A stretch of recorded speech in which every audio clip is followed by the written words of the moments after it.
What is up, YouTube? This is Alucard AFK with another MTGO game with commentary.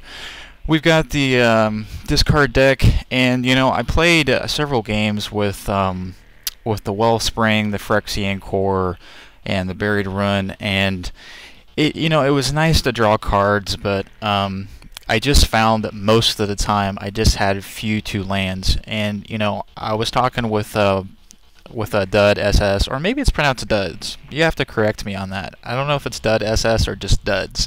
But anyway, I was playing some games with him just because we're testing decks, and he's testing a deck, and so we thought we'd just play together. And it was really good to draw cards, but at the same time, I kind of run a standard of about 20 to 23 lands in my decks. If I'm looking for a color like mono black or black white, I'm always going with 20 to 23 swamps. And when you're playing the Phyrexian Cores and the Wellsprings and things like that, Buried Runes, I mean, yes you can in the black-white control deck, it's awesome to ramp. It's awesome for most control decks, and this is a mono black control deck, but it just it wasn't the ability to draw cards wasn't as powerful in this deck. I found myself with a lot of times with two Phyrexian Obliterators with 3 swamps, so I didn't have my 4th swamp to play it. And yeah, I could play my Synchromancers and my Nighthawks and things like that, but I couldn't get my main win condition out, and I would just get all the Buried Runes, and I only had 2 Buried Runes, I think, 2 Wellsprings, and maybe 2 Phyrexian Cores, but it just, remember I had 4 Phyrexian Cores, and then some Similacs as well, so that reduced our creature, because I'd always sack the Similacs to draw a card or something, so I've put back in my normal amount of swamps back in, and that's really been helping me play. My Phyrexian Obliterators has been helping me get some more stuff out, so I'm going to try it again with just swamps in there. So I'm not going to have the ability to draw cards, but so we go ahead and play a swamp. And he's going to play at midnight, so it's an artifact creature, so my Go to the Throat won't work for it. Time and time again, it seems like every single time I throw in, the Doom Blades, I play against a black deck and I can't use them. And every time I throw the Go for the Throat in, I think there's a bigger pool that I can kill with Go for the Throat, so I'm going to leave it in. But I just play against these artifact decks all the time. And so the only thing I can do is really put Geth's Verdicts in there, and that allows me then to sacrifice a creature. So I could always throw a Murder in, but so got another swamp. We've got plenty of lands now. It just feels like it's more balanced with just swamps. So he's got Wellsprings in his, so he's gonna go ahead and draw a card. It definitely did help out. The Wellsprings definitely helped out early game, but late game it was just, drawing cards I really didn't need, high costing cards. So he'll swing in with 1. We'll go down to 19. And we got our Triumph of Cruelty. Again, at the beginning of your upkeep, target opponent discards a card if you control the creature with the greatest power or tie for the greatest power. So we'll go ahead and put out a Mind Rot.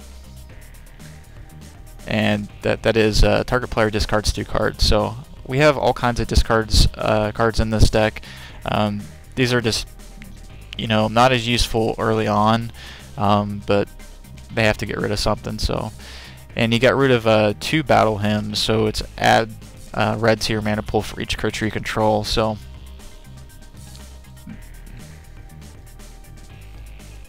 and that really tells me that his primary deck is like red. So he's got probably some other colors in there, but he doesn't need these mana hymns to ramp up, so and he'll swing in again with the Midnight. And we got a Distant Tomb. Return target creature from your graveyard to your hand. I have a couple in this deck. And we'll play a Swamp, and we'll go ahead and put our Vampire Nighthawk out. One of my favorites, besides the Phyrexian Obliterator, it's Flying, Death Touch, and Lifelink. For 2/3 for 1 colorless and 2 black. It's just an amazing card. So I'll put another mountain out. and he'll go ahead and do Devil's Play, which he bumped it up to 3. And it's, you know, just a pump kill spell. So Devil's Play deals X damage to target creature or player, and he can flash it back for 1 colorless and 3 red. So he's going to go ahead and get rid of the Nighthawk and swing in again with the Midnight. And we'll go down to 17. We got a Sangromancer. Flying, whenever a creature an opponent controls dies, you may gain 3 life. Whenever an opponent discards a card, you gain 3 life. So this is really powerful in discard decks. And it's a 3/3 for flying, so you really can't beat it for 4. So go ahead and put her out. And then we'll go ahead and use our Disentomb and get our Vampire Nighthawk back to our hand.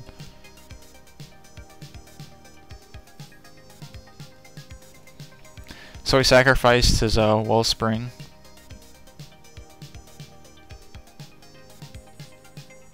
Oh no, he was going to bring in the Wellspring, yeah.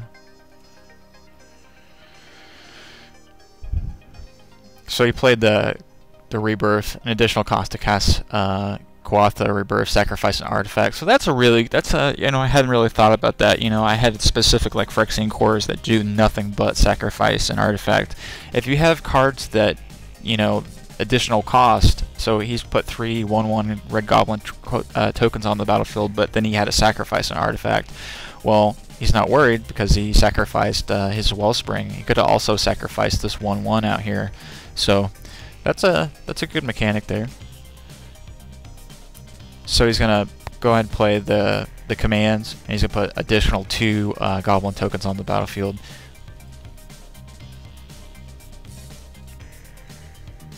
We got a Distress. Target player reveals his or her hand. You choose a non-land card from it. That player discards that card. So go ahead and put our Triumph of Cruelty out. And so we control the greatest power right now, so we have 3. So at the upkeep, he will just have to discard a card. And then we'll go ahead and do a Distress. And Distress, you choose a non-land card from it. That player discards that card.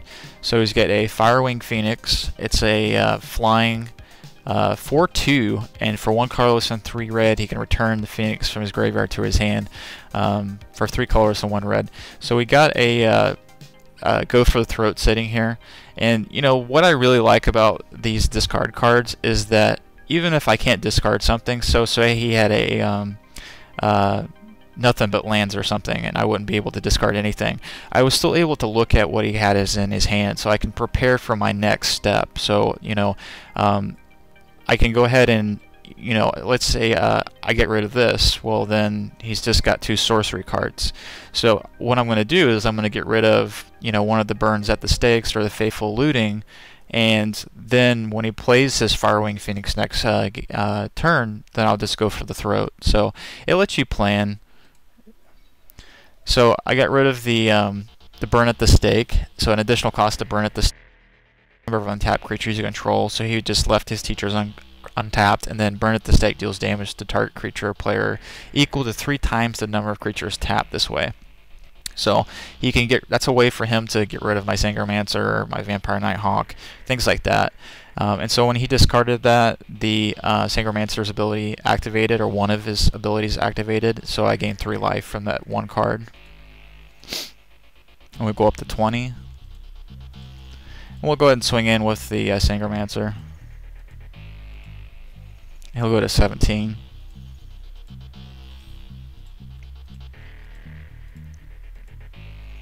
So, as we expected, he's going to bring out that Firewing Phoenix, and we've got to go for the Throat, ready to use it.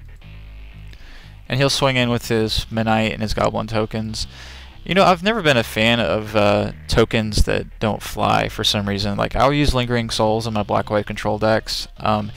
Unless you have something that really pumps up your tokens, I mean, you could have 10 of them on there and it's going to do 10 damage out, but you know, you've really got to have a way to pump them up. So if he had this 1, 2, 3, 4, 5 tokens and did something like they get a +1, even just a +1, you know, then you're doing some serious damage. But just as they are, they're just not that real powerful to me.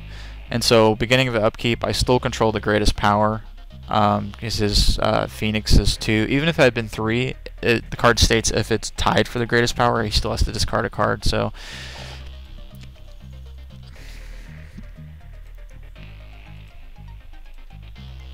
and we'll go ahead and go for the throat, his Firewing Phoenix. And then the Sangromancer's first ability will activate, so whenever a creature or opponent controls dies, you gain 3 life. So it's kind of negating his damage from his tokens. We'll go ahead and put our Nighthawk back out. And swing in with the Sangromancer. He'll go down to 14. And he'll play a Wellspring. Draw a card. And he's going to play a Grim Lavamancer. I really like this card. It's a 1/1 for 1.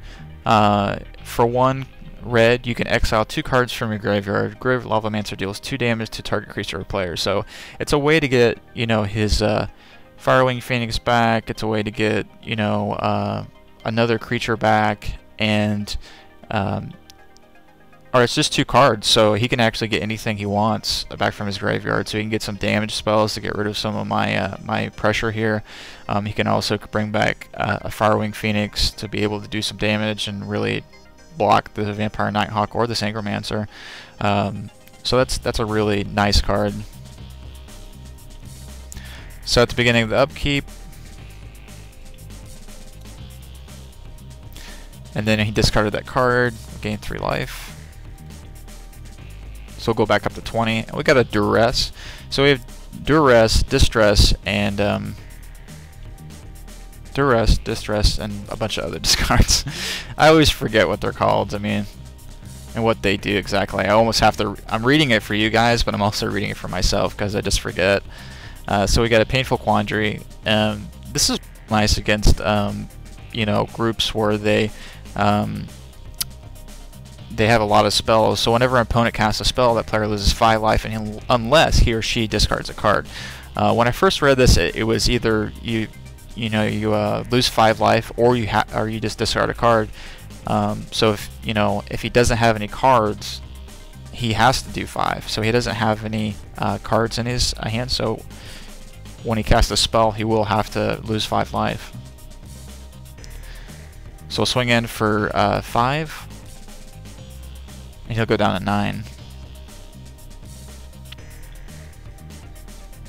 So he played Grim Lavamancer. So at this time right here, he played that 1 card, so he doesn't have any cards, so he has to lose 5 life. So he'll go down to 4. And so, I mean, I really like this Grim Lavamancer. I don't think there was much else he could have done there. So he'll go ahead and swing in with his tokens and his construct there. And we'll go down to 16. And then at the beginning of the upkeep, he doesn't have any cards, so.